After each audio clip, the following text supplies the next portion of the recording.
Hey guys, how's it going? Kevin Cleary here with a quick first impressions video for you. I do, as you can see, have a Wii knife that I want to share with you. I got a few of these from Zell over at Zelric42's channel. He's been pretty good about getting me some models from Wii knives, and I look forward to some of the cool stuff that Wii has. The Elijah Isham stuff is available now, so hopefully Zell, if you're watching this, I'd love to check one out.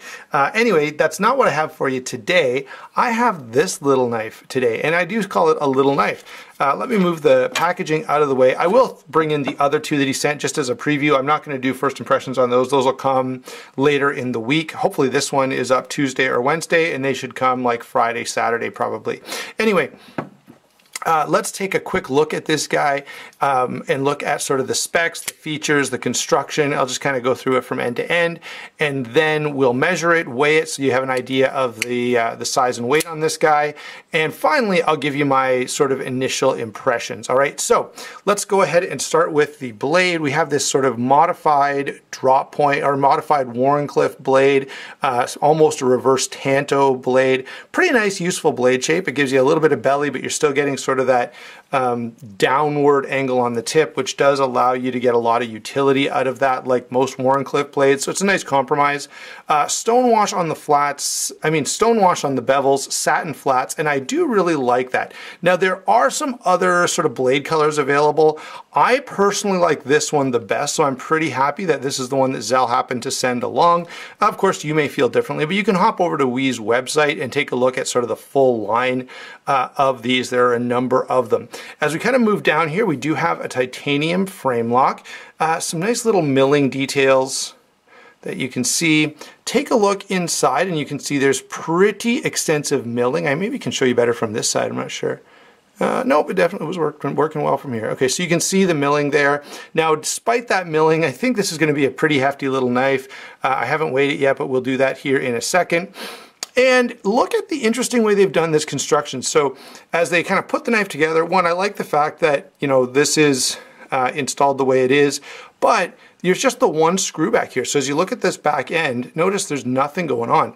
So this screw holding in this sort of slot here, and I haven't taken this apart, but I'll explain it a little more in the full review, is what's holding the back end together. And then on this end, we've got the typical, what we're used to seeing from Wii and many others, okay? Stop pin back here, pivot screw right here. And they are going with the star screws again. We've got this really nice milled clip, and I've got to say, it's really, really attractive. And then this inlaid carbon fiber that's also textured carbon fiber. And again, really, really nice. Now you guys know this knife is smaller than what I like to carry, which kind of sucks because, guys, this is, you know, if this knife weren't as small as it is, I would really, really want to own one. Now, I guess maybe my pocketbook will be thankful that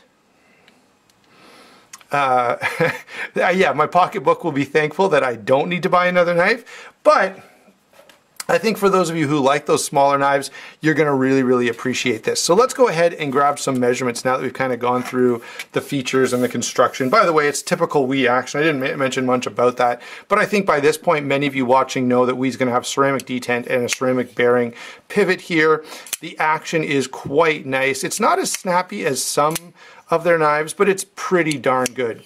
Let's go ahead and grab a couple of quick measurements here. So the overall length on this guy is going to be pretty much exactly 7 inches.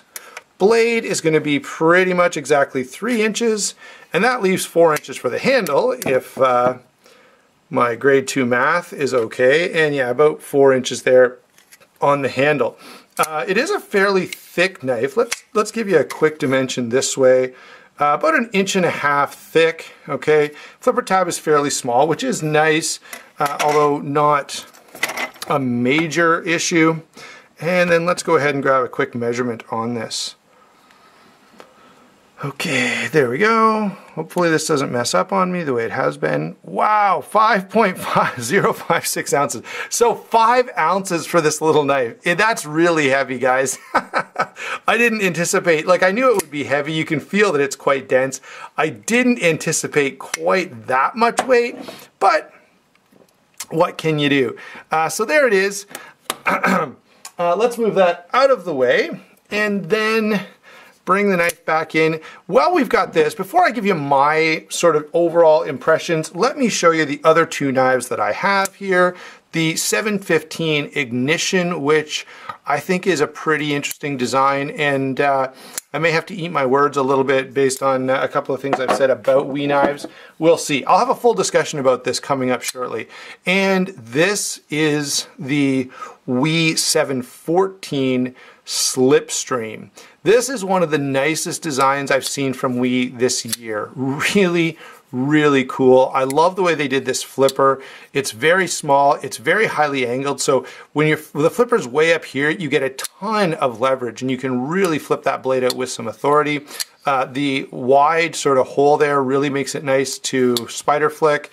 Let's see, and I can thumb open it too. So look for first impressions on those two knives coming up. For now, let's stick with this one.